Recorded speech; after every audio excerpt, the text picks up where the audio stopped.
सही कहा है किसी ने, जिस इंसान के पास संतोष नहीं वो जिंदगी में कभी भी खुश नहीं रह सकता। उसके अंदर हमेशा बेचैनी रहती है। उसको कितना भी दे दो उसका मन कभी भी खुश नहीं हो सकता। बहुत समय पहले की बात है। गौतम बुद्ध के शिष्य थे। एक बार उनके मन में ख्याल आया कि महात्मा क्यों फालतू की चीजों में परेशान रहते हैं। सब कुछ त्याग दिया। ना तो हमारा कोई घर है, ना कोई खाने की अच्छी चीज है, और ना ही किसी भी तरह की सुख सुविधा। इतनी सर्दी में भी हम इस पैर के नीचे ही बिना बिस्तर के सोते हैं।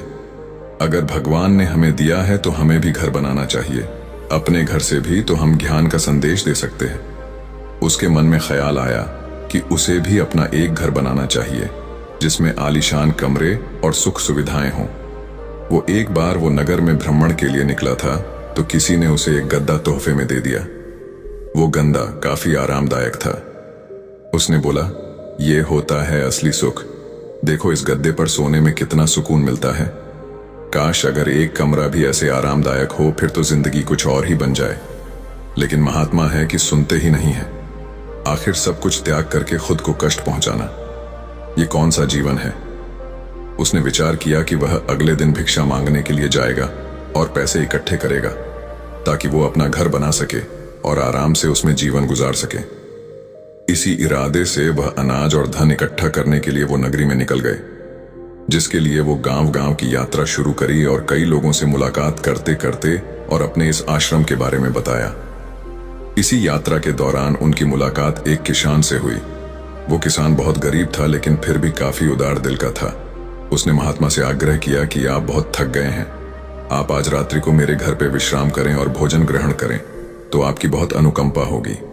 वो महात्मा मान गए। उसने उनका स्वागत किया और उनके आने का कारण पूछा। महात्मा ने उसे सारी बातें बताई।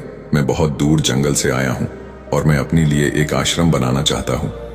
किसी विचार से मैं इस नगर में भ्रमण पर निकला हूं कि अगर मुझे कुछ धन मिल जाए तो मेरा काम आसान हो जाए। उस किसान ने महात्मा की बात सुनी और बोला, आप निश्चिंत रहे, हमारे गांव में बहुत से उदार और धनी लोग हैं जो आपकी मदद जरूर करेंगे।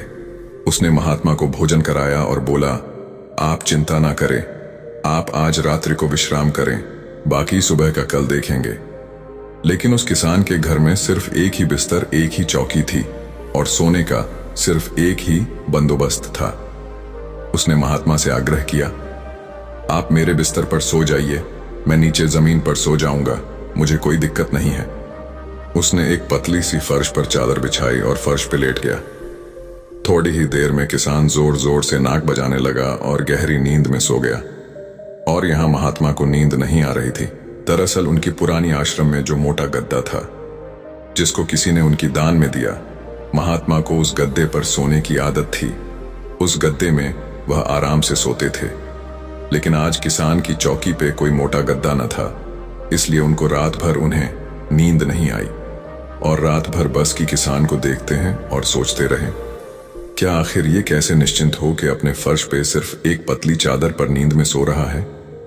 सारी रात ऐसे ही बीत गई। अगले दिन सुबह हुई, किसान उठा और महात्मा का चरण स्पर्श किया और महात्मा से पूछा कि आपको कोई रात में दिक्कत तो नहीं हुई। महात्मा ने बोला, नहीं, मुझे कोई दिक्कत नहीं हुई, लेकिन मैं तुमसे एक बात पूछना चाहता, तुम बिना किसी बिस्तर के इस फर्श पर कैसे सो जाते हो? तुम्हें नींद कैसे आ गई? मैं तो यही देखकर हैरान हूं। किसान बताता है, दरअसल दिन भर में मजदूरी करता हूं और मजदूरी की शरीर में इतनी थकावट आ जाती है कि घर आते ही मुझे बस बिस्तर की तलाश होती है। मोटे गद्दे बिस्तर न भी हो तो मेरा काम चल जाता है। मैं घर आते ही खाना बनाता हूं और उसके बाद मैं कहीं भी सो जाता हूं, मुझे कोई दिक्कत नहीं है। मुझे नींद भी बहुत अच्छी आती है। जब शरीर में थकावट हो फिर तो शरीर को कहीं भी नींद आ जाती। उससे क्या फर्क पड़ता है क्या आपके पास महल है या मोटा गद्दा है, या आप किस आप पलंग पर सो रहे हो या आप नीचे सो रहे। शरीर को तो बस आराम की आवश्यकता होती है। किसान ने पूछा, यह गुरुवार क्या मैं आपके साथ धन एकत्र करने चल सकता हूं?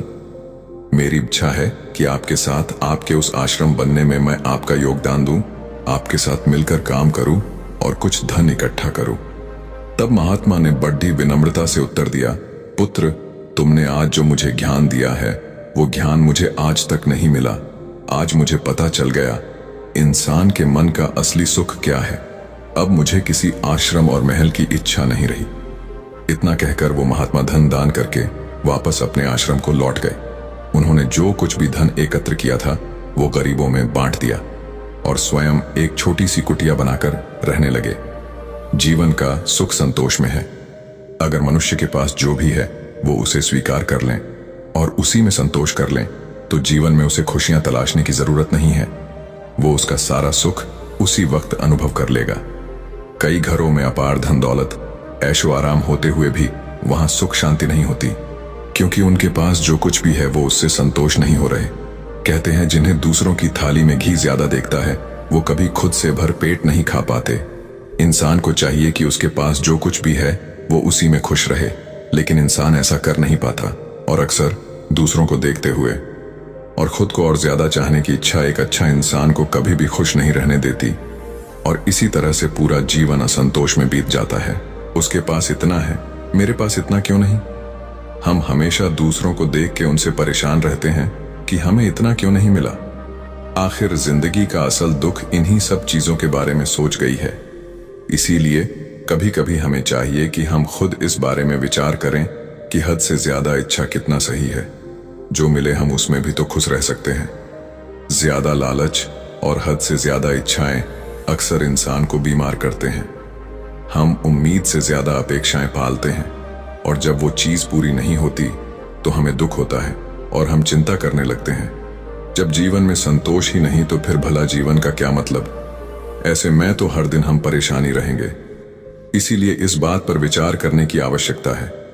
हमेशा याद रखें, संतुष्टि ही जीवन का मूल मंत्र है। अगर इंसान में संतोष है तो कोई भी दुख उसे तोड़ नहीं सकते।